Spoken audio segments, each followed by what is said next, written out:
Chapter 33 Sister. The scream died. The darkness cleared. The glow of the symbols dimmed until they were just dirt again. My stomach ached, but my balance returned as my eyes stopped spinning. A body lay slumped at the center of the star. I took a tentative step forward, testing to see that I could. When my foot moved freely, I leaped the 2 steps forward and crouched down at the center. Mila. First I thought she was dead. Her body didn't move, but then I realized the body wasn't right. It was too big to be Mila. I fumbled to turn the flashlight on. It was hard to tell in the light, but the hair wasn't right either. It was too dark, not Mila's bright blonde. The head lifted. The hair fell back. 2 gray eyes stared out at me. I stumbled backward. The eyes staring back at me were mine. The face staring back at me was mine. What the fuck? I cursed as I jumped back and my butt hit the dirt. The eyes staring at me blinked. Can you get this light out of my eyes? The woman leaned away from the light. The voice was familiar. Was it mine? I tilted the flashlight down. The woman was tied up in a straitjacket. Who are you? I whispered. The woman shook the messy hair out of her face. Lanie. Are you the darkness? Lanie's eyes knit in confusion. No. Why do you look like me? Lanie raised an eyebrow. What? Look, can you just get this off of me? She wiggled in the straitjacket. I wasn't sure what to do. Maybe she was in a straitjacket for a good reason. Maybe she was the darkness. How do I know I can trust you? Look, trust me, don't trust me. I don't care. Just get me out of this thing. She squirmed. The way she said it, with the intonations and everything, sounded exactly like what I would have said. I looked around. The forest was empty. The sky above was clear with speckles of stars appearing through the treetops. Lanie let out an exaggerated sigh. Okay, fine, but no funny stuff. Lanie snorted. Yeah, sure. You just summoned me and you think I'm the one doing funny stuff. I got to my feet and walked to the back of her. The buckles were tight and hard to get undone, but after several minutes of fiddling with them, the jacket loosened. I pulled it over her head and dropped it on the ground. She turned to me, her top completely naked. She covered her breasts with her arms. Do you happen to have a shirt? Oh, yes. Here. I pulled the black hoodie over my head and handed it her. Thanks. Once she was clothed again, she stood up and brushed the dirt and leaf debris from her white pants. They looked like scrubs. Now that you've brought me all the way here, what can I do for you? I blinked. What? You summoned me. I did. She narrowed her eyes. You just did some top-level magic shit, and you don't even know why you did it? Wait. She snatched up my phone still on the ground. The earbuds hung from it, still playing a jaunty tune about clouds. Lanie shined the light on my face. She inhaled sharply. Holy shit. What? I asked, exasperated. You do look like me. She reached out to touch my face. I stepped away from her. She leveled a look at me for a long time. Who's your father? Daniel Hatfield, I said. Lanie shook her head. And your mother? Isabel Gray. Lanie paused. I could see the wheels working behind her eyes. She must know what was going on. Pandora. She whispered. What? Never mind. Where's Mila? I asked. Who's Mila? My friend, well, sister. I shook my head. This spell was supposed to expel the darkness living inside her. Lanie held the phone around the circle, looking at the symbols. What did you say when you said the spell? I held out the crumbled paper in my hand to her. The blood from my hand marked the edges of it. This is clearly a summoning spell. How can you not see that? Even says to summon your sister. Mila is my sister. Well, I just found out we share a father. Lanie shook her head. It's to summon me. I'm your sister. You didn't share a womb with her, only the seed. We share both. We're twins. I could feel that this should be a shock, that I should react in some way, but my mind was too far gone. It was another shock to my system in so short of time. I just couldn't process information like this. What happened to Mila? I said weakly. Lanie held the paper back to me, a sad look on her face. You traded her in for me. I what? No, wait. What? Lanie pointed to the paper. Right here. You offered up your friend's soul in trade to find me. That was the power it took to bring me here. I shook my head. No, I didn't. No. I was trying to save her. I could feel my face getting hot. The pressure of tears stung behind my eyes. Where is she? My voice creaked. I didn't care about the rest, my father, my twin sister.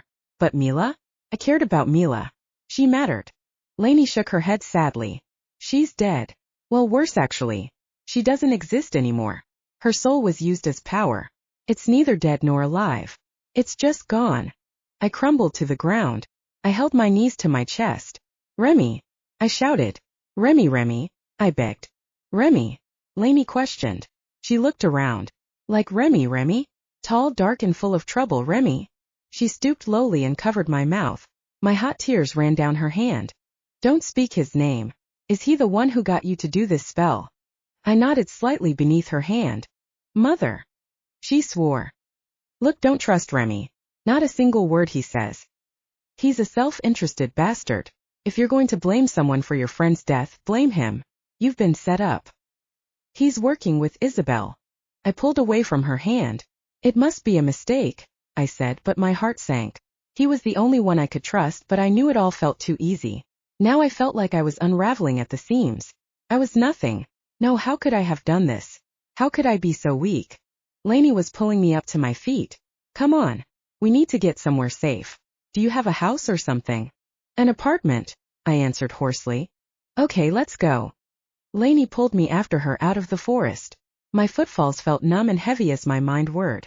How could I have sacrificed my friend? I was trying to save her. Why did everything in my life always go so terribly? Chapter 34 Guilt. Lanie dragged me out of the forest. My feet felt wooden. My legs barely moved even though I was consciously make every step to follow her. I felt like they just wouldn't move fast enough. We walked through the empty, darkened streets. With her here, I didn't feel the darkness pressing in around me like before. I felt safe. Maybe it was the first time in my life that I felt this way. I pointed her in the direction of my apartment, then fumbled with the keys as I unlocked the front door. When it opened, Anton looked up from the couch in the living/makeshift bedroom. Where's Mila? Whoa, there are two of you, he asked. I stared dumbly at him. I felt so empty inside. I didn't know how to handle this. Lanie rescued me. I'm her sister. I'm visiting from Salt Lake. A skeptical look went over his face for a moment. She continued to look at him. I'm sure Kira must have mentioned me. I was studying to be a teacher. A strange sensation hit me like a wave. It felt like it rippled through the room. Anton smiled and nodded. Oh right. Lanie. I remember. Lanie turned to me. I'm kind of tired, Kira. Can you show me to your room? I nodded slowly and pointed down the hall. Great, come on. She grabbed my hand and dragged me after her. Once the door was closed, Lanie breathed a sigh of relief. What just happened? I asked. She stared at me for a moment. Do you remember that you're my sister? I nodded dumbly. Like you just found out or you've known me for my whole life? Just found out. She cocked an eyebrow at me. Are you immune to the veil? Remy told me about the veil. It rewrites people's memories. She nodded. To cover up the supernatural. Sometimes you can manipulate people's memories just by acting like something happened. The veil will take it as an opportunity to fix something supernatural in their memory and rewrite it. It doesn't always work. I've been off the grid for a long time. My sudden appearance will probably upset the veil. We can use that to our advantage and make people remember things how we want them to, or at least we can try. How do you know so much about this stuff? Lanie let out a long tired sigh and collapsed on the bed. Isabel trained me for this. I didn't really realize it at the time and I thought it was all over. I separated her mind, body and soul. It looks like she found a way to escape, and she is using you to do it.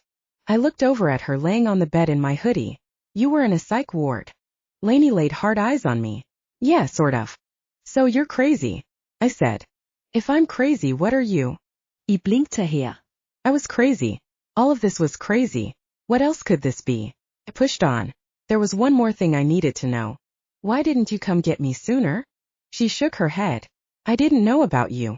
Now it all makes sense. I shrugged. What? Twins.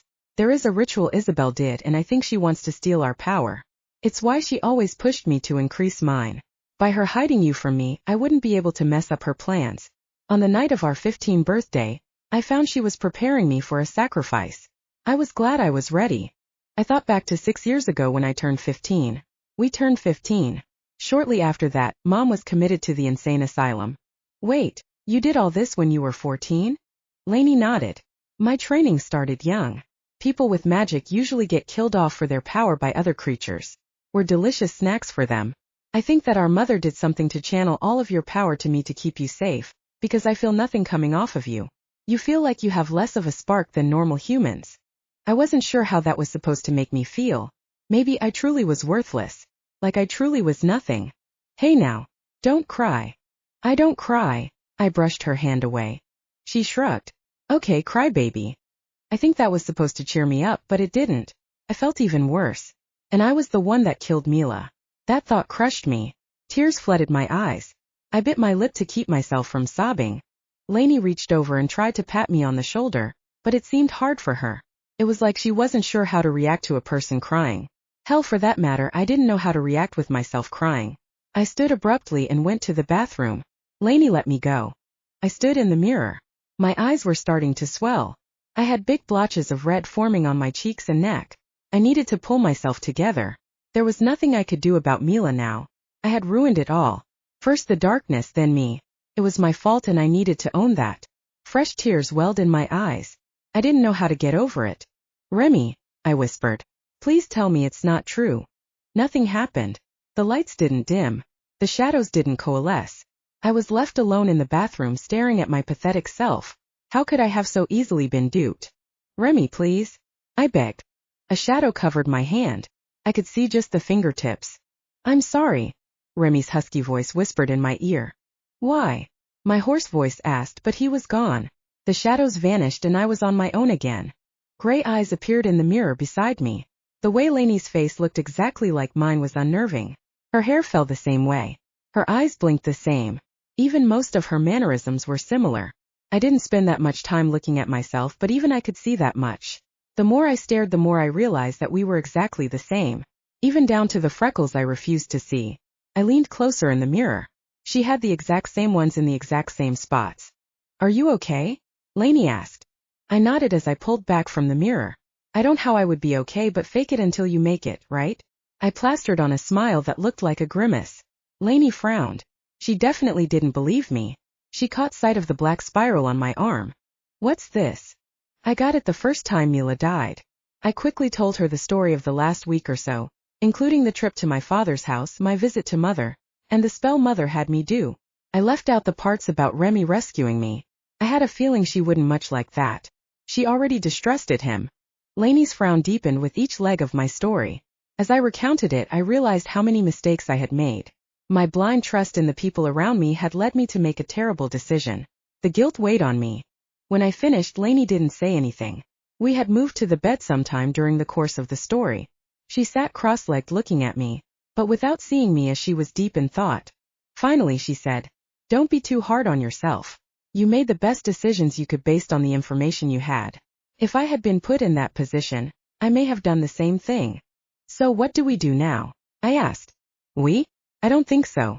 You may have made the best decisions you could have, but I have better information than you. You are staying far away from this. I will fix this. I couldn't help but feel offended, but I did agree with her. I made a mess of things. Tears burned behind my eyes. I wiped them away with the sleeve of my shirt. Come on now, don't turn into a puddle.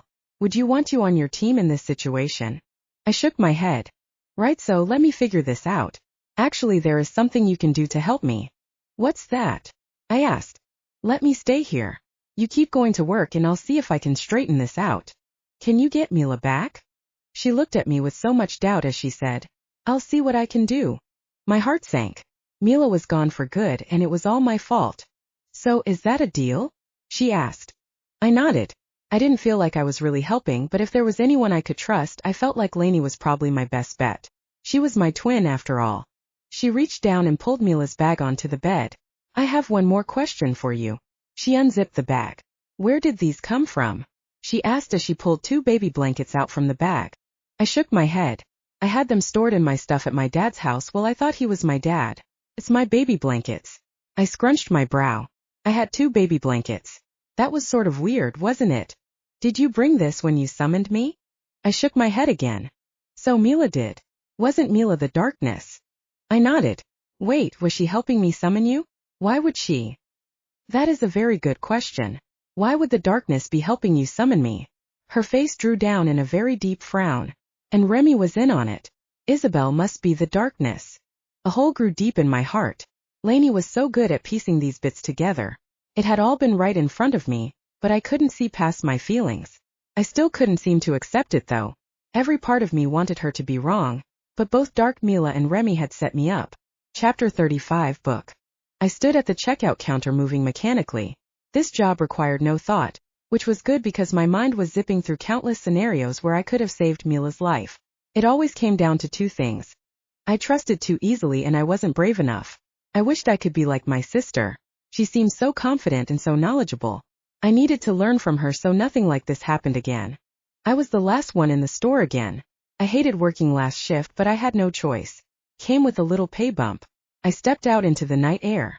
I was glad my car was working again, but I had left it for Lanie to use. It was another walk in the dark home for me. My eyes shifted from side to side as I walked through the parking lot. I was getting that feeling again, like it was okay if the darkness got me. I was pretty worthless after all. But nothing seemed to appear. No black clouds, no burning embers, no shadow man tonight. Everything was just normal.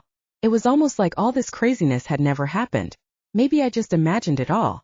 I turned the corner. Yep, the craziness was still here. A tall, spindly-looking monster-like creature was walking down the street. It reminded me of a stick bug. He was wearing a black trench coat and a top hat.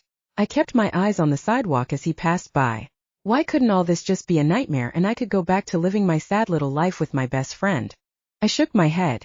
This was why stuff like this happened to me. I was too afraid to face things head on. I needed to step up. I should have thrown myself into the darkness instead of just pulling on Mila.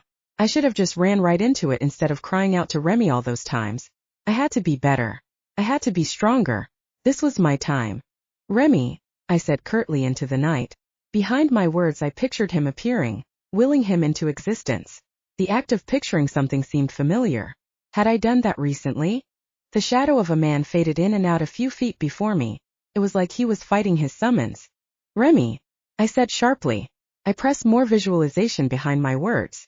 I didn't know if I had any of this mysterious sorceress power like my sister, but if I did, this would be how I would use it. I would visualize things and they would happen. Remy's shadow solidified. Ember buzzed around his head frantically, dive-bombing his face. He ducked and swatted at the rapid firefly, trying to avoid its anger. Definitely looked angry. Remy gave me a pleading look, then faded out of view into the shadows. I was going to give him a piece of my mind, but now? What had just happened? Was Ember controlling him?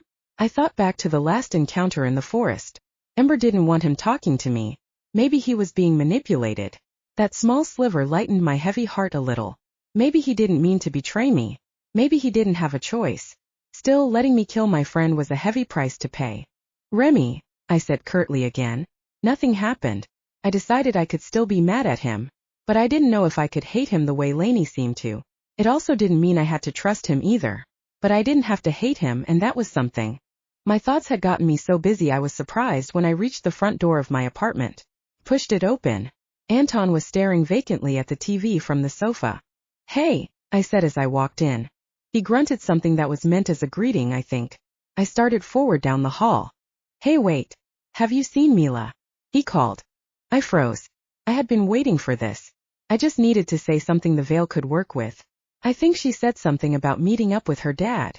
Huh, okay. I breathed a sigh of relief, then continued on my path to my bedroom. I wondered what Lanie was working on tonight. I opened the door to my room. Lanie's back was to me as she sat at my desk. Hey, I said. Her whole body flinched. Geez, you scared me. Sorry, I didn't mean to. The door is pretty loud. How did you not hear me come in? She shook her head. I guess I was thinking too hard. Do you ever get like that? I nodded. I used to when I was studying math and physics at college. Some of that stuff I would have to stare at for hours, then I would solve it in my sleep, and write it down the next day. I wish I could solve this in my sleep. That would be so much easier. I wouldn't say solving it in my sleep was easy. I had to engross myself in it for hours or I wouldn't be able to work it out. It wasn't like I just took a look at it once and solved it overnight. Well, I've been staring at this for hours. I can't make heads or tails of it, Lanie said, pointing at an older-looking book on the desk. Can I see it? Be my guest. Lanie stood and let me sit at the desk. Once I sat, I ran my fingers over the pages. They were old, but the quality and thickness of the paper ensured that it would be around much longer than I would. On the paper was drawn a triangle with two circles interlinked inside. An ancient language lined the sides of the paper. Different symbols decorated the triangle. Do you know what language this is? I asked. She shrugged. Something old. I'm sure it has a name. I know so many of them. They all get a little discombobulated in my head. Can you translate for me? Her face drew down in a frown. I almost saw a look of worry in her eyes. I have only bits and pieces. It isn't going to make much sense. She pointed at the top of the page and moved her fingers as she read. Bond formed under same stars same womb. Two halves complete whole. Uniting power consume bond ultimate monster. She paused. Now here monster may not be the right word, but something big and powerful. Maybe hybrid abomination supreme being. It's really hard to say exactly. I nodded for her to continue. Complete ritual mark subject personal meanings kin blood. Continue. Place maximum joining space 20 vein sides. Full moon high night Gemini stars. She turned and looked at me. See? Is that the best translation you can do? I'm sorry, it's all I've got. Best I can tell. It's a spell to create a powerful something Gorither. You think this is what Mom was trying to do? She was trying to make us into some sort of powerful monster. She shook her head. She wants to gain power. The best way to do that is to summon it and trap it. She rolled up her sleeve. 3 different marks, a circle, a star, and a cat with symbols and various runes dotted the inside of her arms. See these? These are different demons I have taken powers from. You stole demons' powers? She narrowed her eyes. We made deals, yes. You're missing the point. I did this to battle against Isabel. She's not the good mother you think she is. She has been keeping you in the dark. She's been grooming you to be weak and easy to manipulate. This doesn't sound like mother at all. Lanie smacked her hand to her head in frustration. Fine, whatever. It's your choice. Believe me or believe Isabel. She stopped being my mother. Lanie started to walk away. Wait, how did you summon all those demons? She stopped and turned to me. Her mouth drew down in a frown. Remy helped me. She had a deep pain in her eyes. She turned back around and disappeared into the hall. My mouth gaped. Remy and her were a thing. And now he had moved on to me. Scratch that, he had tried to move on to me. Maybe to replace her. I wondered what happened between them. I felt like a fool. Mother had used me. Remy had used me. Now was Lanie trying to use me too? I thought hard on it. Things with her weren't easy. She wasn't asking me for help. She wasn't trying to be my friend or be overly nice. I really did feel a connection to her. Between the two of us, I really was the weak one. I couldn't help to want to be like her. I jumped to my feet. Lanie, called after. I walked to the front room. Lanie looked up from Mila's pink laptop on the dining room table. I had no idea where she'd found that. I mentally kicked myself for not looking harder for it. Lanie, I'm sorry. Please, I trust you. Mother. I mean, Isabel's the bitch. Please, can you tell me more about this? She nodded. Trouble in Twin World? Anton piped up from the couch. Shut it. Lanie and I both said in unison. We looked at each other with bemused smirks. Anton held his hands up. All right. Twins are on the same page. Got it. It felt weird to be called a twin. It didn't feel quite right, but I did feel more complete. Things didn't feel happy-go-lucky or perfect, but they felt. Chapter 36. Offer. After sitting for a few hours at the dining room table looking over old languages, Lanie and I hadn't gotten much farther on the translation. The old book, which we brought out after Anton went to sleep, lay open in the middle of the table. Lanie stared hard at the laptop, mumbling gibberish and jotting notes as she scrolled through various sites. I stared at the circle and triangle pattern on the page without really seeing it. As my eyes focused and unfocused, I caught a hint of a symbol I recognized. I squinted, trying to get a better look at it. I tilted my head sideways. What are you doing? Lanie asked. It's a delta. She raised an eyebrow at me. The whole triangle on the outside is a delta. The spell is a transformation spell, right? She nodded. What if all these runes around the spell are variables in an equation? She blinked at me, not understanding what I meant. It's all math, well, physics. I started flipping through the book. Ooh, here. Look, this one shows up. What does this stuff say? This spell is for trapping a soul. So, the soul would be the main focus. And look here, at the center of the circle is the person. This rune might stand for soul. Like a variable. I flipped back. Look at these two circles. The same rune is in both of the circles. I held up 2 fingers. 2 souls. She squinted at me as she tried to understand. Well, maybe. I've been doing this a long time. I don't think I've seen a lot of rhyme or reason to those spells. Do you have a math degree? Do you? Ik leer daher. Almost. Well, go for it. Whatever helps. If we can figure out exactly what Isabel was planning, maybe we can find a way to stop her for good. And save Mila. She frowned. And save Mila. Her tone wasn't very reassuring. I retrieved a pencil and paper from my room, then set about figuring out what all of these meant. Lanie wasn't too happy about the constant interruptions as I flipped back and forth between spells with matching runes. I at least felt like I was making progress. The more I worked, the more I saw the patterns. The variable was defined, the action was taken out, and the result was specified. It was just like any basic physics problem. The trick was finding the right rune. Many of the runes were similar, but some would have a flourish, an accent, a wave, or a curl. I assumed if the base rune was the same, then I could declare it for that variable. The extras may mean something like male, young, virgin, or so on. That was something I would have to decipher later with Lanie's help. Or maybe I would just give up and learn each of the ancient languages. From what I could tell, this book held at least 6 of them. The morning sun was starting to light up the ceiling behind the curtain to the living room. I stretched and yawned. One thing I loved about a good problem is how it really made my mind work. It had been a long time since I had been challenged like this. I think I need to get some sleep. I still have to go to work tonight. Lanie nodded. All right. Go ahead. I'll catch some Z's later. Don't work too hard. She didn't seem to hear me. I decided to give her some space. I got ready for bed and fell promptly asleep. The darkness descended. The familiar feeling of vertigo struck me. My eyes sought for any structure to anchor my balance. I caught sight of the familiar dark-haired figure of my mother striding towards me. My hands shook. I knew more than before. I could do this. I just had to lie straight to her face. My darling, Remy tells me you've succeeded in summoning your sister. What about Mila? You said this would save her. Mother reached out and touched my face. I will, just give it time, my child. Why didn't you tell me I had a sister? I knew you would understand if you met her. She's a compulsive liar and manipulator.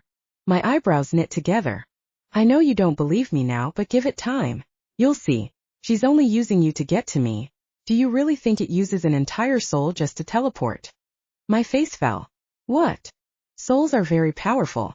They are used as power sources to cross realms between existences, not just to pop from Utah and back. Or did our dear Lanie not share that with you? I brought Lanie back from the dead? I felt like my world was falling down around me all over again. Well, sort of. It was more like limbo. Don't be too hard on her. I put her there to keep her safe. She kept getting in the way and making things much worse for all of us. But you wouldn't do that, would you, my sweet Kira? You were always my best daughter. I do love you so. She stepped forward and cupped my cheek in her hand. Don't worry. When this is all done, I will bring your friend back. My half-sister. Mother nodded. Yes. I apologize for that too. It was safer to keep you hidden from your real father. Incubus can get hungry for their children's power when they are desperate. I had to keep you away from him. What kind of power do I have? I whispered. Mother smiled kindly. Oh dear, you have none. Your sister took it all. Why do you think I locked her away? I had to protect you. I wanted so badly to believe her. My eyes flickered over her shoulder as Remy appeared behind her. His face was stoic. Please don't let your sister warp your mind. Just trust me. All will be okay in the end. I couldn't decide who to trust. I didn't want to be caught in the middle anymore. I wanted to be strong for Mila, for myself. What do you need me to do? I whispered. Bring the book. I knew what she was talking about. There was only one book. I nodded. Give it to Remy and he will tell you what to do from there. Why can't I give it to you? Why do I always see you in this place? Why aren't you in your body back home? Mother shook her head. So many questions. Just trust me and do as I say. I will make it all right in the end. But Mom. The dream started to fade. The clouded blackness closed in. Mother faded. Remy faded. Just as his face disappeared, there was a slight shake to his head as if begging me to say no. Chapter 37 Trust. I woke in the early afternoon. My mind felt heavy. It took me a long time to fight through it to wake up. I availed myself to a hot shower as I tried to straighten out my thoughts. I needed to confront Lanie about what Mother accused her of. Had she lied to me or was Mother just twisting her words? I leaned my head against the wall as the water ran down my shoulders. I didn't know who to trust. I didn't know what to do anymore. It felt like every move I made was the wrong one. I needed to make a choice. I dug down deep, replaying Mother's words, Lanie's and Remy's over in my mind. I even played Angie's Wait Angie. Angie, I said, my voice clear in the hot steam of the shower. Angie, I repeated with force, picturing him in my mind. You are not supposed to be able to summon me. His deep angelic voice echoed. I could see his tall muscular frame silhouetted through the shower curtain. Shit, it worked, I said. You are not dying. And you are naked. I should be going. Wait. I need your opinion. You're an angel, so you're supposed to be good, right? He cleared his throat. That isn't really how it works. Please. I begged. Fine, you have 2 minutes. Who's lying? Mother, Remy, or Lanie? They are all lying. I frowned. I was expecting that, but hearing it still hurt. Was my sister dead? She was in limbo. Did my mother kill her? Angie didn't answer. Please. Tell me what happened. I feel like this is interfering. And if I die now, will I go to heaven or hell? Angie grumbled. I can't interfere. Look, this is something you need to figure out on your own. I just can't interfere. I can only save your life. Don't call me again. Angie? Angie. I peeked around the curtain. No one was there. I slumped against the cold shower wall. What was I going to do now? I dried and dressed, taking my time as I let the questions roll through my mind.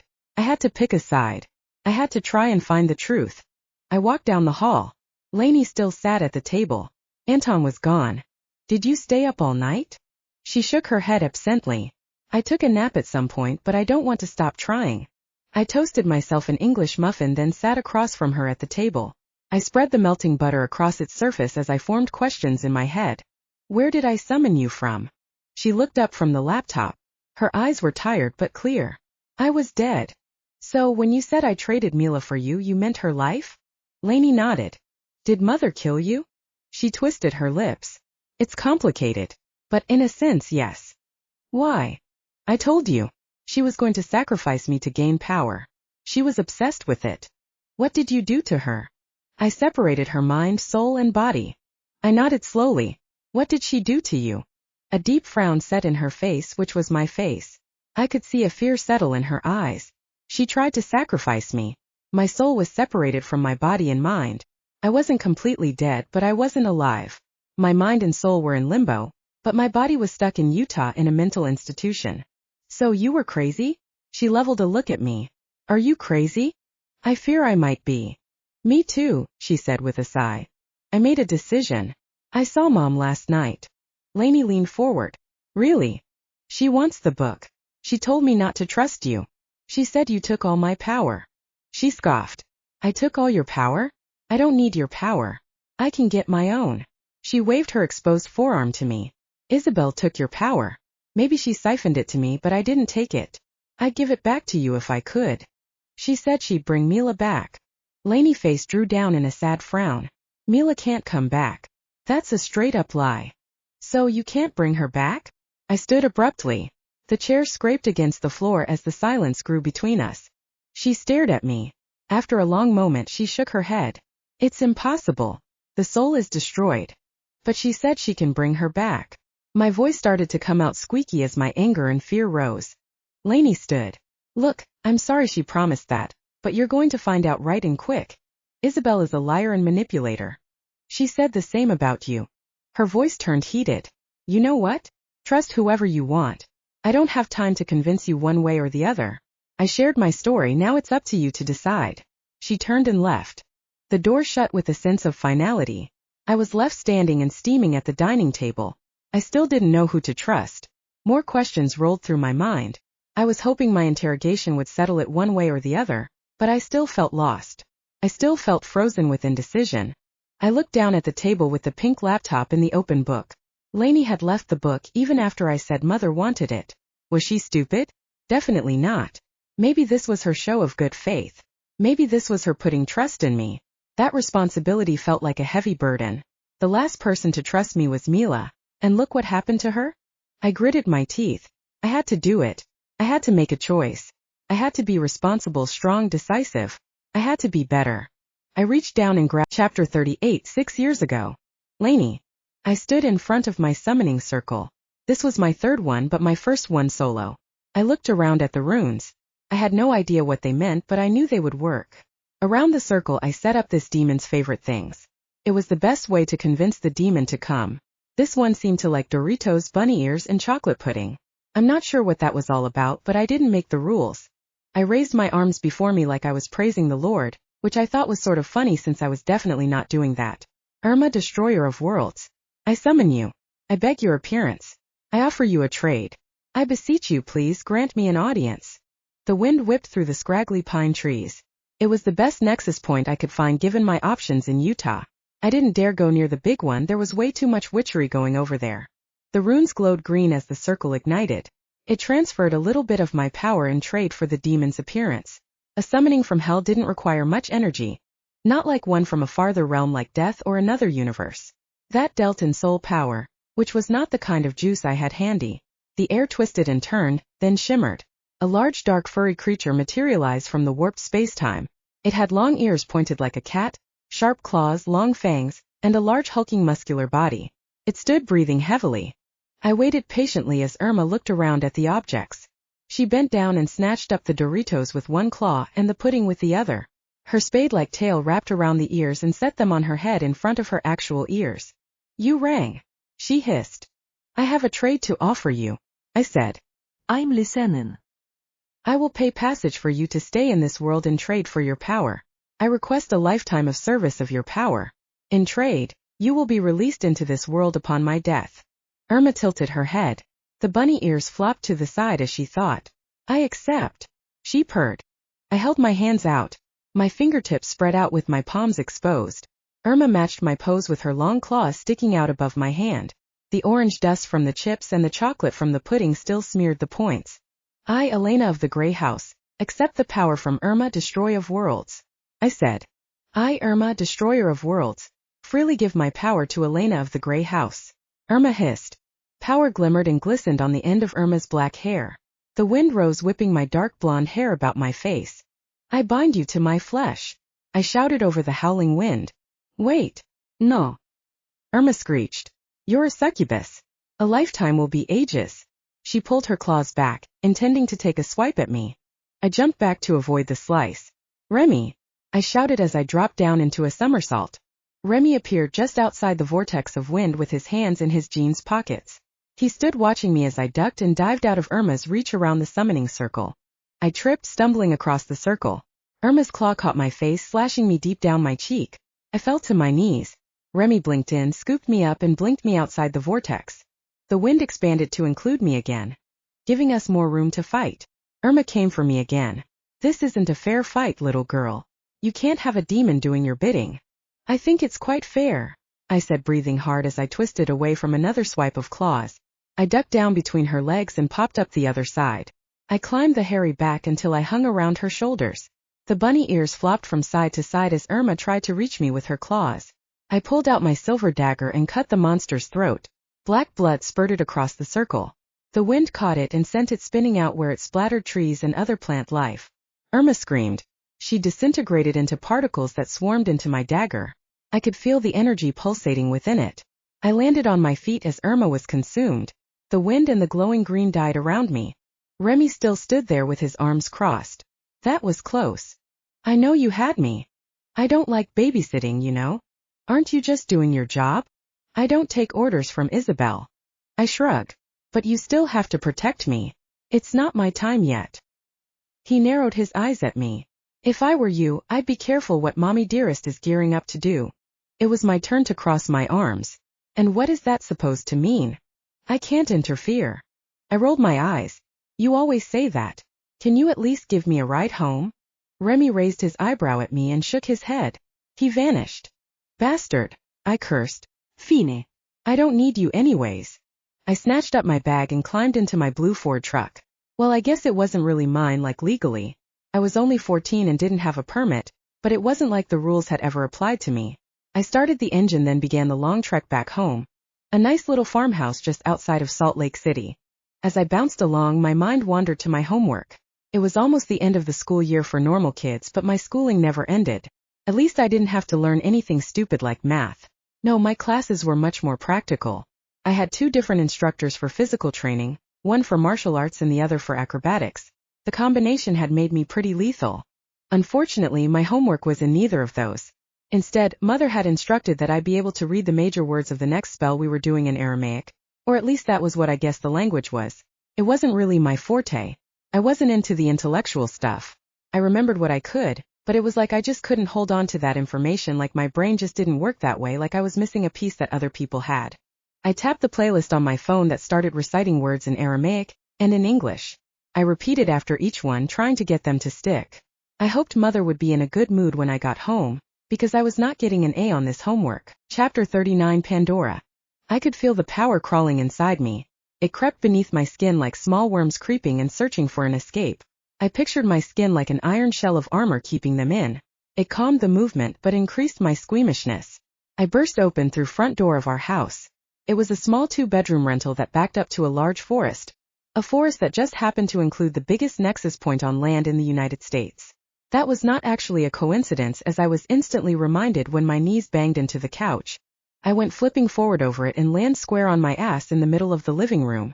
I was getting tired of this new arrangement already. Mother insisted that everything line up with the ley line. I think in the grand scheme of things, a few households that weren't in line with feng shui was not going to make that much different with power flow. But when Mother insisted, I didn't argue. It wasn't worth the fight. Are you just getting in? Her smoky voice drifted in from the kitchen. What do you mean? That was an epic battle. Irma turned on me and we fought. It wasn't easy, you know. I picked myself up off the floor, then followed her voice into the kitchen. She stood over a large island counter amidst millions of ingredients, bowls, cups, powders, and other strange items. Her gray eyes snapped up and watched me as I walked in. She had the most piercing eyes. I knew there was no hiding anything from her. She would see right through it. I wondered if it was aura she watched for or what, but she never had revealed her secret. You haven't bound it yet? I shook my head. My short ash blonde hair flopped across my eyes. I blew my bangs out of the way as I plopped down at the table. I haven't had a chance. You know, you shouldn't wait. She shook a stalk of rhubarb at me. I shrugged. I didn't have time. Didn't Remy help? What help is he? All he says is he can't interfere. What am I supposed to do with that? He can't let anything happen to you. It is supposed to give you no fear. Dive in and give it your all. You should have finished Irma off in a few seconds, otherwise what is your training all for? I've taught you better than that. I ignored her nagging. Once you had heard one rant that you weren't good enough, you had heard them all. They weren't helpful. They didn't help to make me want to do better. They were simply noise that tore me down. I dropped my backpack on the ground, then unzipped it. I pulled out several supplies, including the silver dagger.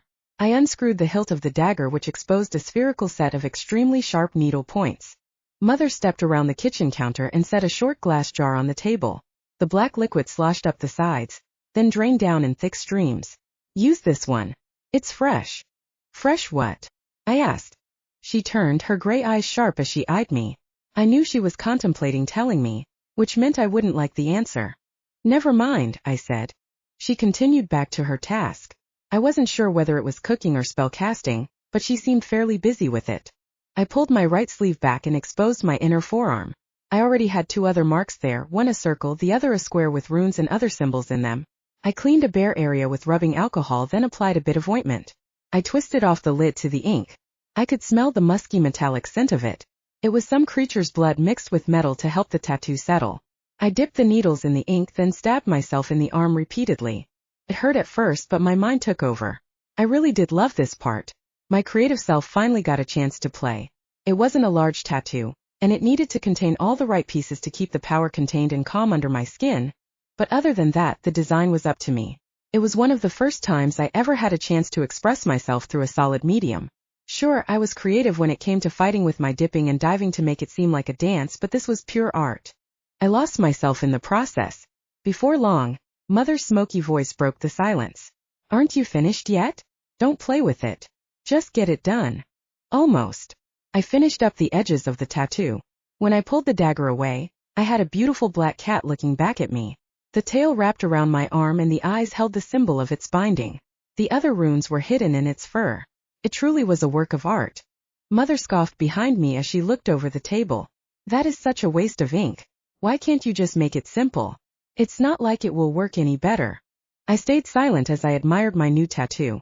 I didn't care what she thought. She controlled every other aspect of my life. But this was mine. This was my choice. She set a bowl of steaming soup down in front of me. I tried not to look at it too closely, but I was pretty sure I was eating something with tentacles. Yes, it's octopus. I frowned. Do we really have to eat them? It's like eating people. They are so smart. That is exactly why. You are what you eat. And don't eat people. Their karma can flow into us. You never know if you are eating a good human or a bad one. She shook her finger at me. And you never ever want to be on the bad side of karma. I wrinkled my nose, then did as I was expected and dished the soup into my mouth. The rubbery octopus tentacles made me cringe, but I toughened up and swallowed it. That would just be another battle I would lose. Speaking of karma, how is it that we never seem to hit a snag? Is there something that we eat that has good karma? I've never seen a spell that does that. Mother's gray eyes pierced my aura again. She tilted her head. When you were young, I took all the bad parts of you and hid them safely away. That way you would never be vulnerable. You are, and do not let this go to your head, the perfect daughter. So you stuffed all the bad parts in a box. Like Pandora's box. She twisted her lips in thought. Sure, that is one way to put it. What if someone opens it? Then you both would have a very bad day. Do you think I could make a deal to get good karma? I asked. She shook her finger at me. Don't go messing with karma. She is very dangerous. But if I have all the good parts and good karma, imagine how great that would be. Mother's gray eyes narrowed. I'm serious. Leave karma alone. Chapter 40, Summoning. I went to bed early in the morning thinking about my Pandora. If all my bad pieces were stashed away, then how come I couldn't learn new things very well? Why did words get all messed up when I read them? I just didn't feel like I was the very best of everything.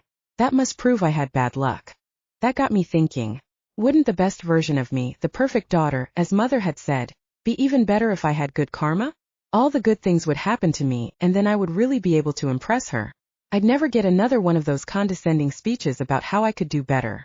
I wondered how hard it would be to summon karma. I could call it an experiment, like one of those practicals they talked about on those TV shows about school. Yeah, I could do a summoning spell on my own with no guidance. And Mother said I shouldn't let fear hold me back. What did I have to lose? Karma would be just like any other spell. And if I did it, then maybe Mother would even be impressed. I slept soundly that day as I dreamed of my little ritual. I think mostly I liked the idea of never disappointing Mother again. That sense of comfort had me sleeping until almost 4 in the afternoon. I awoke fully rested. After I dressed and crammed a bagel in my mouth, I sat at the dining table with a book on forces of natures.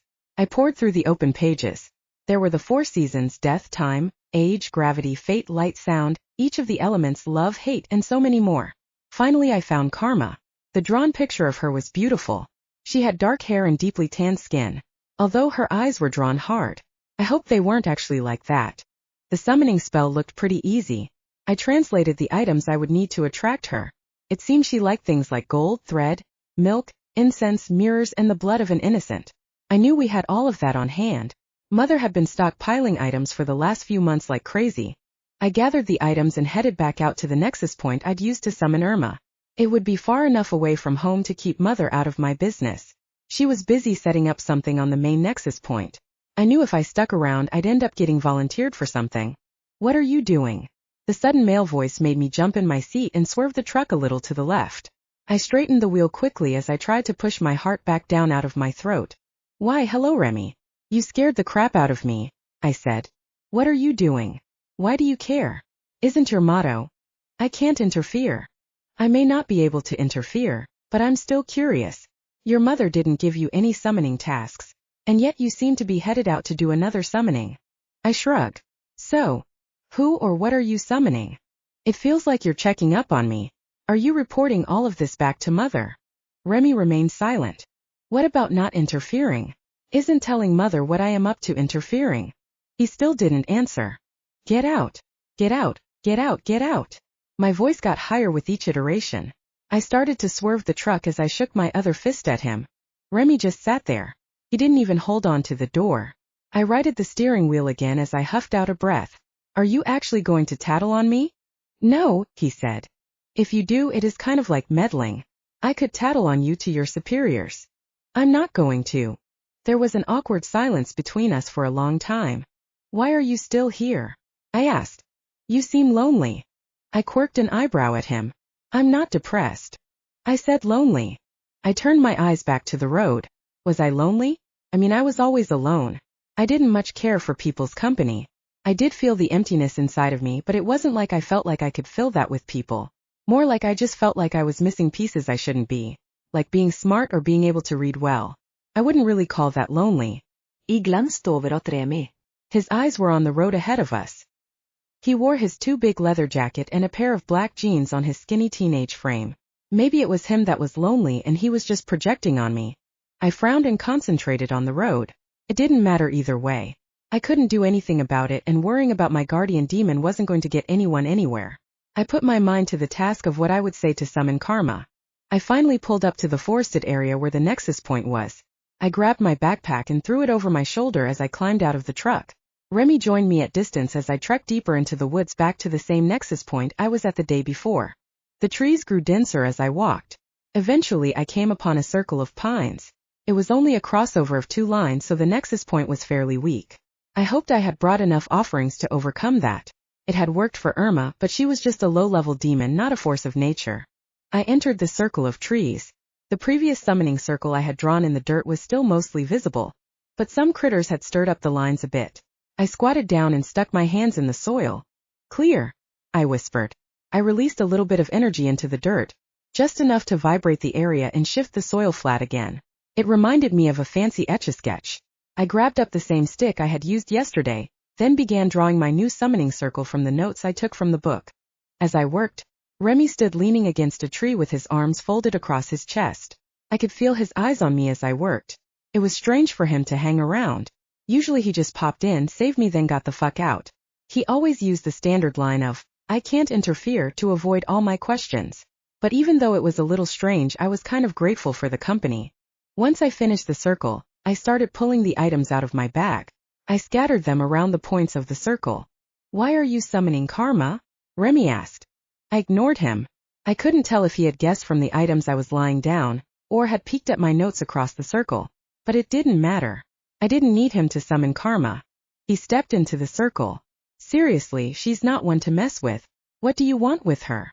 I brushed him off and kept working. Remy grabbed my arm and spun me around. His golden eyes blazed. Was that a hint of fear I saw in them? "Why?" I tried to shrug him off. He pulled me a step closer. "Why?" he asked again. "Because I am so sick of disappointing Mother. I need some better luck. I can't seem to get it right." I looked down at his hands. "Do you mind? I'm pretty sure this is interfering." He hesitated before he let me go. "Why do you care anyway? I'm just another of your charges. One less person for you to keep track of. Besides, don't I take up a little too much of your time as it is? You're always saving my ass." Remy continued to stand in the middle of my circle while he watched me. I could see his mind working behind his eyes. It looked like he wanted to scream at me but was holding back. I wasn't sure what all that was about, but it didn't matter. I had better things to do than deal with a temperamental guardian demon right now. I finished distributing the items and fixed some of the lines on the circle, then stood at the circle's edge. Remy still stood in it. "Do you mind? I am trying to do a summoning here," I said. He narrowed his eyes at me. "Seriously, get out of the way." I flicked my palm at him to shush him along. He continued to stand there and stare. Damn it. I pulled on my power, or at least the power I had locked away beneath that tattoos on my skin. I pictured a ball of light. It formed in my hands. I shot it out at him as fast as I could and let it burst like a little light explosion. His shadows broke apart and disappeared, but the scowl he'd shot at me just before he did stuck in my mind. I slapped my hands together. Much better. All right, let's get started. Chapter 41, Karma's a Bitch. I lifted my hands in the air as I stood at the edge of the summoning circle. The rich smell of incense filled my nostrils. I hoped it was enough to attract karma to me. I, Elena Gray, summon the great and mighty karma, force of nature, goddess of will, fate, and knowledge.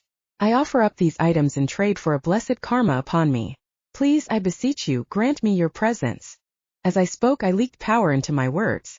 I could feel it entering the circle. The circle lit with a purple glow. The light turned into a purple cloud that swirled into the center. I couldn't believe it, but it was working. Either I had done something really right or karma was as bored as shit. The purple cloud solidified into a curvy form. A tan-skinned, dark-haired beauty stepped forth. She wore a golden dress that clung to her form and draped about her with sashes of cloth. Her nose was sharp and hawk-like, but her eyes were dark and hard, just like the picture. I bowed my head in respect, keeping my eyes low as she looked me over with her judging ones. "How dare you summon me?" There was a bite to her sultry voice. I found myself almost cowering. "Lady Karma, I beseech you, please grant me good karma. I need it to get in my mother's good graces. I am too much of a fuck-up. Please show me mercy." Karma stepped forward to face me. Her tall frame looked down on me. I didn't dare look up, but I could see her shadow on me. She pinched my chin in her fingers and forced me to look up at her. Her dark eyes crackled with anger. How dare you, of all people, ask that? You already have the best karma. All your negatives are already shifted to another and now you want more. That's not good enough for you, fracture. She removed her fingers from my chin. My voice caught in my throat. I already had good karma? Did I? Didn't feel like it. I felt like I couldn't get anything right. I'm sorry. I just thought. The resounding slap echoed through the trees as Karma's hand connected with my cheek. It hurt more than when Mother did it. I hung my head. I could feel the hot outline as tears stung my eyes. I did my best to keep them in. I didn't know what to do. I wasn't trying to offend her. She was certainly the last goddess in all the realms that I would ever want to offend. I did the only thing I could think of. I dropped to my knees and threw myself at her feet. Forgive me, Great One. I am a fool. I didn't realize the gifts you had already bestowed on me. Please accept these gifts as my adoration of you. I thank you for the blessing you have bestowed on me. I value it greatly. Humph, Karma scoffed. She stepped forward onto my fingers. She ground the toe of her shoe into my hand. Don't you dare summon me again. If I didn't already have an agreement with your mother, I would rain my wrath upon you. She paused as she looked down at me. But you're not even worth it. You half-soiled piece of dirt. No, wait. That's an insult to dirt. At least dirt is useful. She stepped back off my hand. Get up. You're going to make this up to me. I have a job for you. And you'd better not fuck it up. I scrambled to my feet. I kept my head low, but I tried my best to read her expressions. It was the easiest way for me to read what a person really meant. Her dark eyes scared me. They were full of power and vengeance. I'd never seen anyone with so much hate in their soul before. What can I assist you with, blessed Karma? I would give my life to you. And I really would. Karma dictated everyone's life. This was one force of nature I really didn't want pissed off at me. I really did make a grave mistake. The last sentence seemed to lighten her mood a little. I need you to use your unique. She looked me up and down. Soul. To fetch me something from a different realm. Yes, goddess. I will find whatever you seek. I would do anything not to have her mad at me. Where's your guardian angel? You'll need him for this quest. She snapped her fingers and Engandriel popped in right next to me. His eyes widened in surprise as he looked at Karma and then at me. His eyes narrowed. I ignored him and kept my eyes on Karma.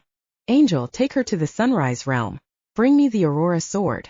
When I didn't respond, she tilted her head down into my line of sight. She snapped her fingers. Now. Do it. I nodded curtly. I snatched up Engandriel's hand and squeezed it. Please. I whispered. What have you gotten yourself into? He murmured. He pulled me into a hug then launched off the ground into the air. His white feathered wings sprouted from his back. He flapped them hard and we started to climb. The trees grew smaller and then we were flying fast. I could barely make out the trees, cities, and land flying below us as we sped onward. We flew through several barriers. The sun changed colors multiple times. The land morphed into dark, then light, then clouds. He slowed then we finally eased down onto a clouded platform. The air pressure pushed the clouds away from us in swirls revealing white sand beneath. The golden sun in this realm was hard to look at, but it made everything glow like sunset and sunrise always seemed to back on Earth. What the heaven is going on? Engandriel grumbled at me. I might have pissed off Karma a little bit. I pushed back out of his hold. And why on earth would you ever want to do that? I was just trying to make my mother happy. I didn't realize she'd already done it for me. I stopped walking in a circle and looked up at him. If it's true, why am I such a fuck up? His face softened. I really can't say. I dropped my eyes away from him. So now I have to make it right. I really don't want Karma mad at me. Yeah, you really don't. So you'll help me find this sword? I glanced up sheepishly. He nodded. I couldn't help but grin. Engandriel and I had a very sensitive relationship. Usually all he did was grumble at me while he saved me then disappear. At least Remy snapped back at me occasionally. But Engandriel's relationship really wasn't the best. I shielded my eyes as I looked out over the clouded area. Where do you think the sword is? He frowned. This is your quest. Really? I can't interfere. It's always the same line with you too. Chapter 42 Cyclops. We walked across the cloud-covered sand. I kept the sun to our left as we walked. It didn't slip lower on the horizon. Instead, it just hung at the edge casting its golden rays across the clouds. The sky above lit in the most beautiful pinks and purples while the clouds in the distance were rimmed with golden edges. Eventually, a mountain of clouds grew before us. I walked with determined steps with my guardian angel at my side. When the mountain loomed ahead, a rectangular entrance into the mountain glowed. I shot Engandriel a look, but his face remained stoic. The clouds swirled away from my feet as I walked. When I finally stood beneath the threshold, I breathed in sharply. The doorway was so far above my head. It looked like it was an entrance for giants. I cast another look at Engandriel, but he just walked through like it was no big deal. I wondered if heaven looked like this and he was used to seeing things like it. I followed after him at a trot. The ceiling of the mountain caught my eye, but it wasn't a mountain after all. Instead it was very large walls that rose up. The clouds clung to their sides. The sky overhead still shimmered pink and purple. The only thing that differed from the outside was that my boots tapped on a stone surface. Beneath my feet, hand-drawn pictures displayed epic battles. Every 5 steps, a figure held aloft a sword. Sometimes it was white and sometimes it was black. After seeing the scene repeat a few times, I stopped paying attention. It wasn't exactly the same, but I got the gist. If the pictures were any indication, it looked like I was going to have to battle some armies to get a sword. Bring it on. It was either death by battle or death by karma. I definitely preferred battle. Karma was way too scary, especially her eyes. We walked through another threshold and I bumped right into Engandriel. He had stopped dead in his tracks so quickly, it was impossible for me to avoid him. I grabbed the waist of his metal breastplate to keep myself from tripping over him. He grabbed one of my wrists and swung me around the side of him. My eyes landed on a giant stone statue in the center of the circle. It was a huge cyclops wielding a giant hammer.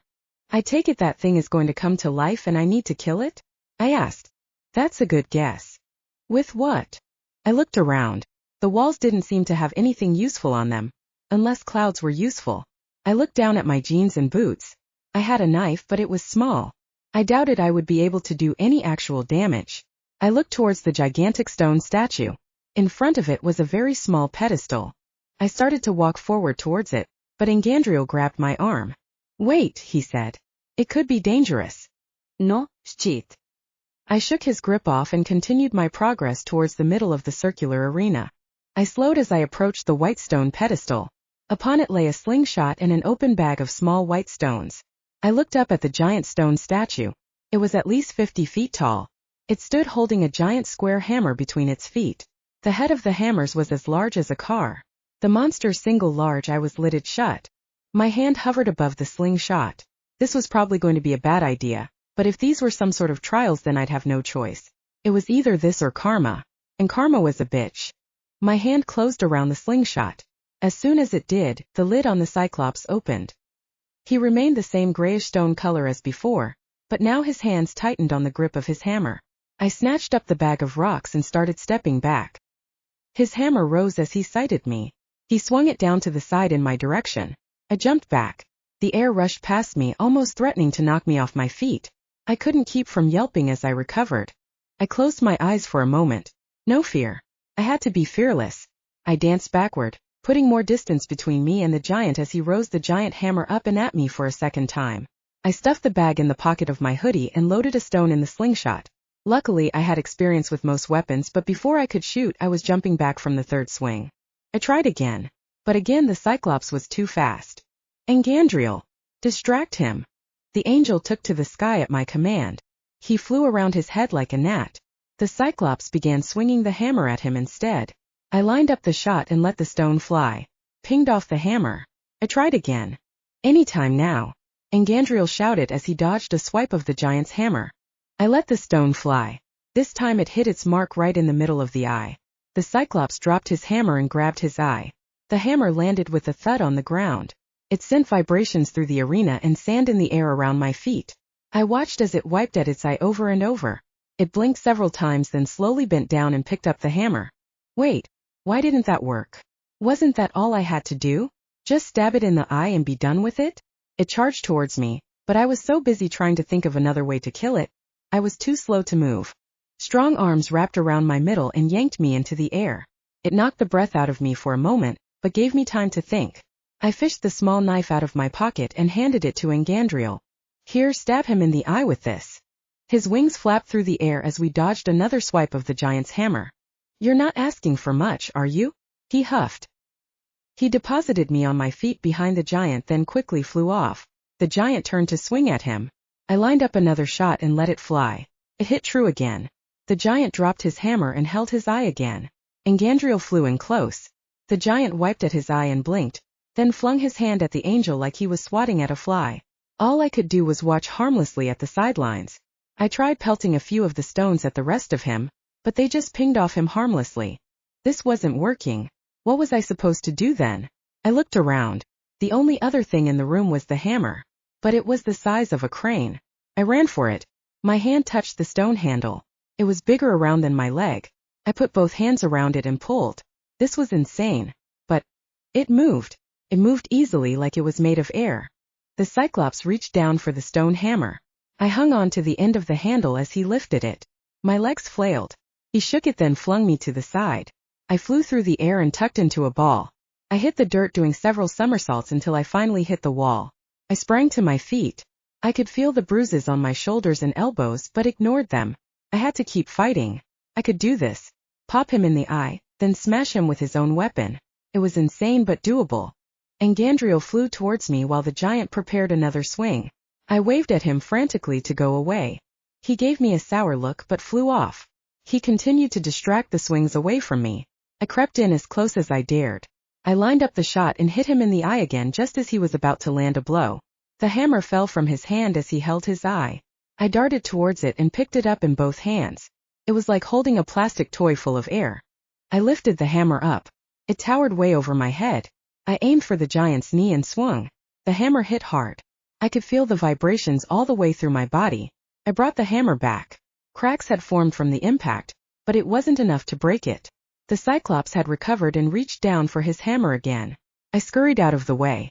This was going to take longer than I thought, but at least now I had a plan. Engandriel paused in the air, looking down at the knee, and then looking over at me. It was hard to see his expression from here, but I was going to imagine he was impressed with me. I wasn't sure what it was, but impressed just made me feel better. I darted out of the way as the hammer swung at me again. Engandriel got his wits about him and continued to draw the giant's attention. I aimed another rock at his eye and missed. I aimed again, creeping closer this time. I jumped out of the way as a giant stone foot kicked out at me. I rolled, stayed in a squat, then snapped the rock at him. This one hit. I ran for the hammer. The handle almost fell on top of me, but I jumped out of the way. My hands grasped it and lifted it again. This time I hacked at his knee like I was pounding on a tree. After the third blow, his stone knee crumbled. I didn't wait. I kept hammering. I aimed for the other knee. The stone giant fell before me. I climbed on top, dragging the hammer behind me. I stood on his chest. The stone giant flung his arms at me. I hit them with the hammer one at a time. Once I was free, I lifted it high over my head and down into his eye. I hammered over and over until the face cracked beneath, crumbling into dust before me. My feet started to fall through the cracks. I dropped the hammer in favor of gaining my balance. Engandriel scooped me up and flew me high above the stone mess. I clung to his arms. My body was shaking from the adrenaline. "Thanks," I managed after a shaky breath. "Are you okay?" "Yeah, that was exciting." Engandriel grumbled low in his throat. I could see he didn't much agree with me. "Take me down. It looks like the next door has opened up. Are you sure you want to do this? I would rather die than have karma mad at me." After a moment he murmured, "I agree." Chapter 43, Medusa. I stood in the threshold to the next arena. I could feel Engandriel's presence behind me. It felt huge and ominous but also full of light. I pulled my mind away from his distracting aura. Ahead of us stood another circular arena. At the center was another stone statue, but this one was closer to our height. I walked forward with Engandriel at my back. This arena was lined with mirrors on holders. They could be tilted up and down. They all pointed at the figure in the center. As we got closer I could see the figure more clearly. Snakes protruded from the head with their mouths open, showing their fangs. The figure had a female bosom and a snake-like tail. Her fingers were raised with claws sticking out at them. In front of her another pedestal held a new weapon. I looked down the shiny edge of the axe blade.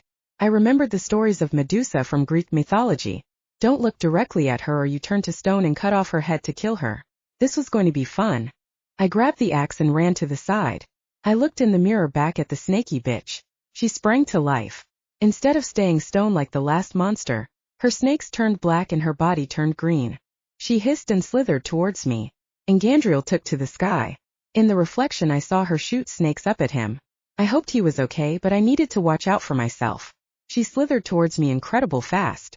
I ran along the mirrors keeping my eyes glued ahead. I needed to figure out how to come in at her. She chased after me. This wasn't getting me anywhere. If she tired me out before I got a chance to even swing, then the battle would be lost. I skidded to halt and held my ground.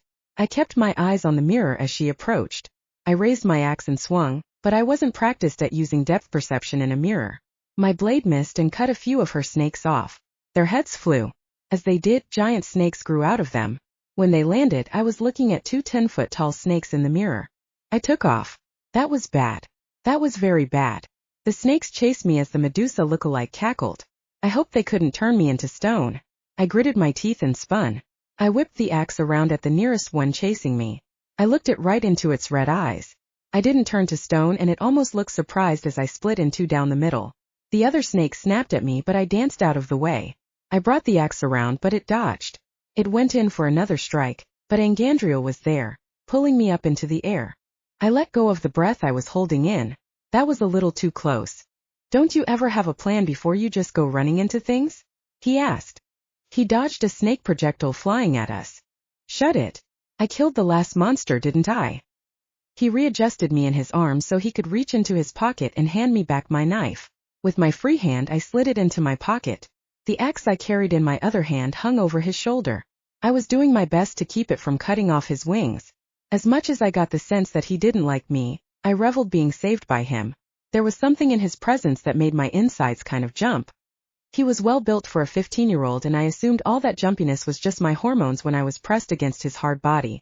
I fought against that now as I tried to focus on the Gorgon. Any ideas on how to fight her? I asked. He leaned back to look at me. His face told me everything I needed to know. He couldn't interfere. I huffed out a breath. Just put me down. I'll figure it out on my own. He swooped low and set me on my feet before flying off. Medusa slithered towards me, as did her giant pet snake. I ran towards the snake first.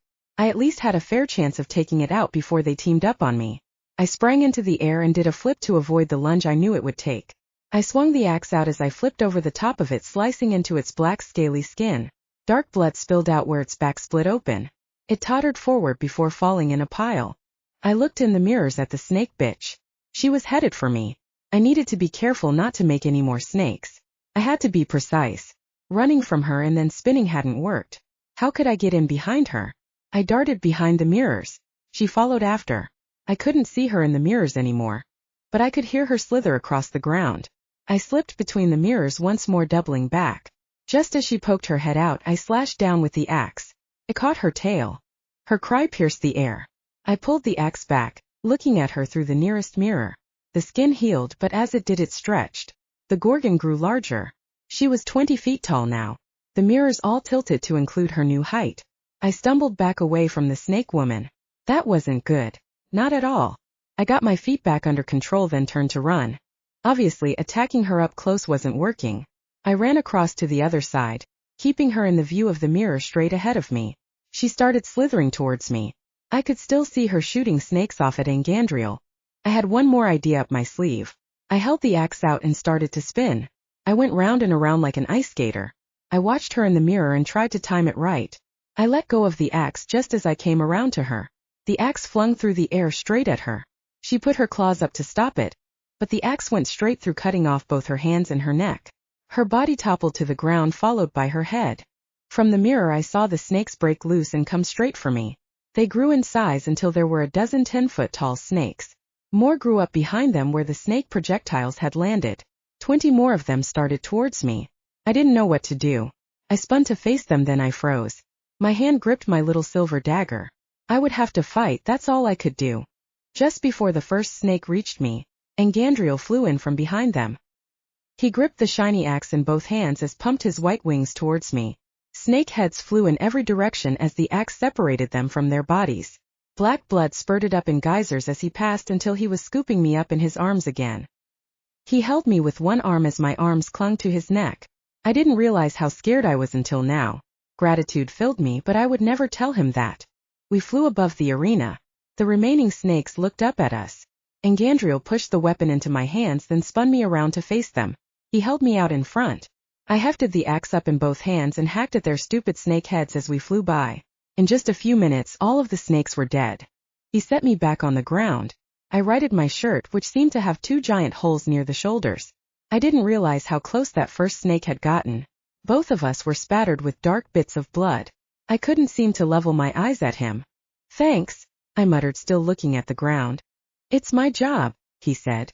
"Right. You're just doing your job." "Right." But his answer didn't sound truly convincing. Maybe that was just my imagination. I brushed off some of the sand from my hoodie, then turned to the next threshold. "Last one, right?" I asked. "Let's hope so,"